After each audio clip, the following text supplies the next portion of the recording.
Et bienvenue sur la chaîne Stormman. Alors aujourd'hui on va discuter d'écrous, de boulons. Je vais essayer de vous expliquer de quoi sont composés les boulons et les écrous en termes de matière. Si c'est de l'inox, de l'acier, de l'aluminium ou encore de la fonte. Et on va voir ensemble comment l'identifier, comment essayer de s'y retrouver là-dedans et pourquoi est-ce qu'il y a différents types de matières. On se retrouve tout de suite sur ma table. Alors là tu vois c'est un écrou en laiton. Comment est-ce que je peux te dire que c'est du laiton? Alors déjà première des choses, tu vois il est jaune. Bon, jaune. Ensuite ce que je fais, je prends ceci, donc c'est un aimant. Je viens placer l'aimant sur l'écrou.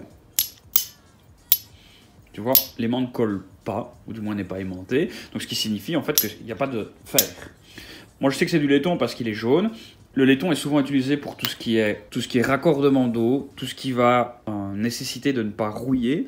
Bon, le laiton c'est quoi? C'est du cuivre et du zinc. Écrou suivant, donc là c'est un écrou un petit peu plus standard. Quand tu mets l'aimant dessus, là, quand tu viens positionner l'écrou sur l'aimant, il adhère, donc c'est-à-dire que c'est un écrou en métal. De toute façon, tu le vois parce qu'il est rouillé. L'écrou est clairement rouillé. Un écrou en métal, un écrou traditionnel. Je n'ai rien à dire là-dessus, c'est pas un écrou avec un alliage quelconque, ce n'est pas un écrou qui a été traité avec un traitement chimique, c'est un écrou de base.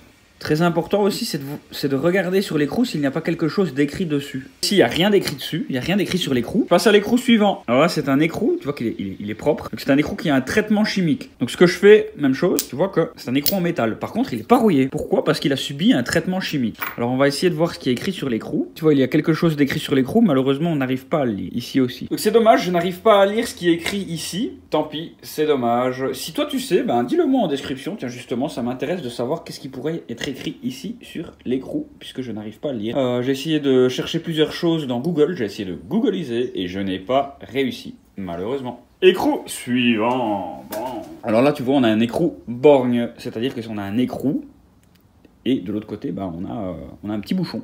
Donc on appelle ça un écrou borgne. Et sur cet écrou borgne, qu'est-ce qu'on a décrit? On a écrit deux chiffres, 8 et 8, qui sont la résistance de l'écrou, dont je n'ai pas envie de parler maintenant parce que c'est un sujet trop compliqué. Alors c'est un écrou en métal, parce qu'il est aimanté, oui. Alors il n'a pas subi de traitement chimique, si, à mon avis, il doit avoir subi un traitement chimique zingué ou chromé ou quelque chose du genre, mais il rouille quand même un tout petit peu, mais tu vois que c'est de la rouille de surface. C'est totalement différent de celui-ci. Alors je vais essayer de te trouver un écrou en titane. Ne bouge pas, ce sera pas long. Alors ici c'est un écrou en titane. C'est pas un écrou, excuse-moi, c'est une vis, c'est un boulon, une vis plutôt en titane. Alors je le sais parce que je l'ai acheté. Comment est-ce qu'on le voit? Généralement cette couleur noire, c'est assez léger, c'est très résistant et le titane ne rouille pas. Donc ça c'est une vis en titane. Ici c'est une vis, je n'ai toujours pas d'écrou, en aluminium. Alors comment je peux te dire que c'est de l'aluminium? C'est très simple, il n'y a rien d'écrit dessus, oui. C'est de l'aluminium qui a été anodisé, donc c'est-à-dire qu'on a mis de la couleur à l'aide d'un traitement chimique tout simplement. Et comment je peux te dire que c'est de l'aluminium? C'est parce que c'est extrêmement léger. Évidemment tu ne le vois pas dans la vidéo, mais je t'assure qu'elle est 2 fois plus légère que si je prenais celle-ci. Et elle ne rouille pas forcément parce que c'est de l'aluminium. Mais, puisque c'est léger, ça se plie facilement et ça se casse facilement.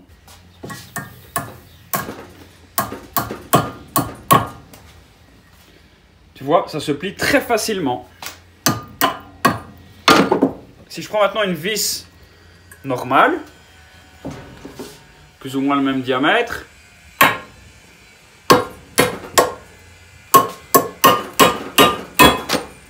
tu vois, tu peux déjà y aller. Et l'aluminium, c'est léger.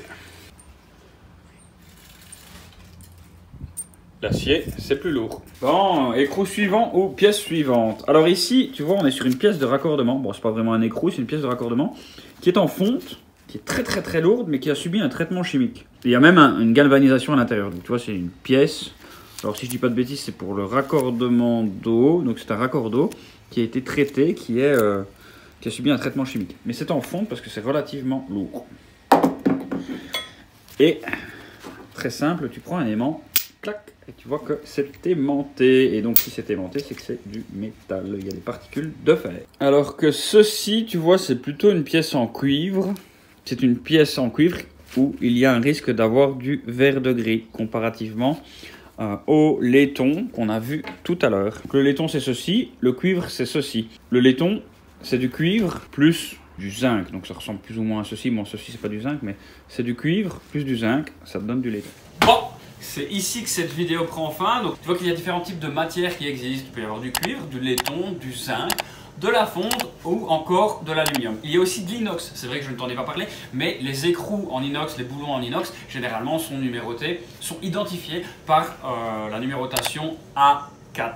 Bien souvent, ça permet d'identifier l'inox. La particularité, c'est que ça ne rouille pas. Donc comme je te disais, le laiton c'est du cuivre et du zinc. Chaque matériau a vraiment ses caractéristiques bien spécifiques. Ça ne rouille pas, c'est léger, c'est autolubrifiant. Le cuivre il va juste rouiller et avoir du verre de gris, mais en attendant il est beaucoup plus malléable, beaucoup plus léger. L'aluminium quant à lui, il va casser assez rapidement, il est léger, mais il ne rouille pas. Quant à la fonte, qui est un matériau qui est assez lourd, mais qui va résister dans le temps, va aussi un petit peu rouillé en surface. Il y a l'acier traditionnel, tu l'as vu, l'écrou va rouiller complètement en surface et donc ça c'est vraiment des écrous que tu ne retrouves plus sur le marché. Les écrous standards, ce sont les écrous comme ceux-ci qui sont plutôt zingués ou du moins avec un petit revêtement chromé qui va empêcher la rouille de se former.